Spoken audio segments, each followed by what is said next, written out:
everyone, I am Soam and I am back again. Today we will be discussing some topics of science, starting with parts of a flower. So, the stalk of a flower is the pedicel. This is the pedicel. The top part of the pedicel, which is swollen, is called as thalamus. There are two leaf-like structures which are called sepals at the thalamus. These protect the flower when it is at the bud stage. Then there is petals. The petals are colorful to attract insects like bees or butterflies. Then there is androecium or stamens. The stamen is made up of two parts, anther and filament.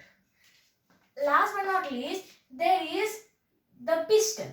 The pistil is made out of four parts, which is the stigma, which is used to receive pollen grains, style, which helps the pollen grains make a pollen tube, ovary, which is this swollen part of the pistil, and ovules, which are inside.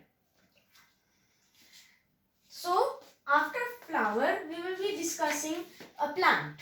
So, parts of a plant, starting from root, there is a main root called primary root. The primary root divides into secondary roots, which subdivide into tertiary roots. This is the root system.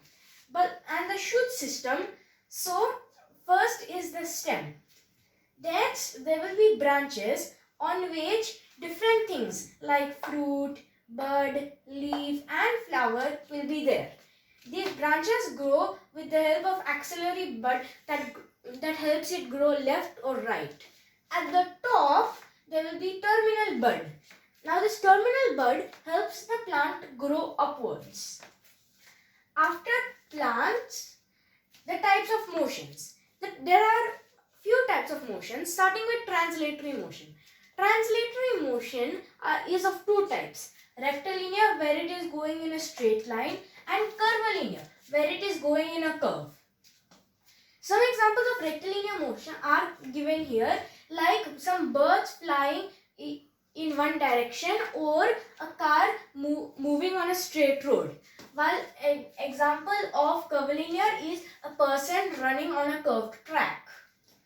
Then there is rotatory motion. Rotatory motion is the motion of an object around a fixed central axis. One example is a spinning top, and another is the motion of Earth around the sun. Then there is oscillatory motion. Oscillatory motion is the motion of an object moving to and fro, like a pendulum, like this. Then there is periodic motion. Periodic motions happen after a certain interval of time. Example is a clock. After 1 hour, the hour hand which is at 3 will come back. After 1 hour, the minute hand which is at 12 will come back again to 12. Then there is random motion.